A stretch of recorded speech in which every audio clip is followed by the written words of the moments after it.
You might be driven by a fear of failure quite as much as a desire for success. Indeed, your conception of failure might not be too far removed from the average person's idea of success. So high have you already flown. Ultimately, we all have to decide for ourselves what constitutes failure. But the world is quite eager to give you a set of criteria if you let it. So I think it fair to say that by any conventional measure, a mere 7 years after my graduation day, I had failed on an epic scale. An exceptionally short-lived marriage had imploded, and I was jobless, a lone parent, and as poor as it is possible to be in modern Britain without being homeless. The fears that my parents had had for me and that I had had for myself had both come to pass, and by every usual standard, I was the biggest failure I knew. Now, I'm not going to stand here and tell you that failure is fun. That period of my life was a dark one, and I had no idea that there was going to be what the press has since represented as a kind of fairy tale resolution. I had no idea then how far the tunnel extended, and for a long time, any light at the end of it was a hope rather than a reality.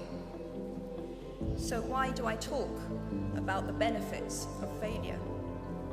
Simply because failure meant a stripping away of the inessential. I stopped pretending to myself that I was anything other than what I was, and began to direct all my energy into finishing the only work that mattered to me. Had I really succeeded at anything else, I might never have found the determination to succeed in the one arena where I believed I truly belonged.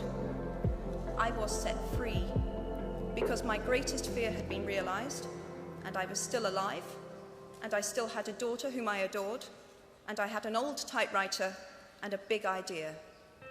And so rock bottom became the solid foundation on which I rebuilt my life.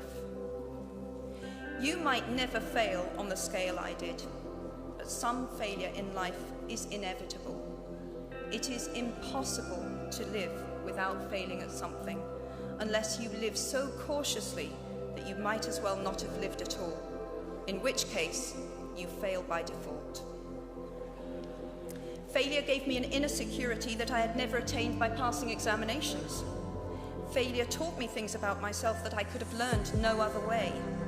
I discovered that I had a strong will and more discipline than I had suspected.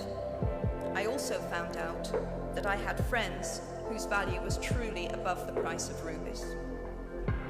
The knowledge that you have emerged wiser and stronger from setbacks means that you are, ever after, secure in your ability to survive. You will never truly know yourself or the strength of your relationships until both have been tested by adversity. Such knowledge is a true gift, for all that it is painfully won, and it has been worth more than any qualification I ever earned. So given a time turner, I would tell my 21-year-old self that personal happiness lies in knowing that life is not a checklist of acquisition or achievement.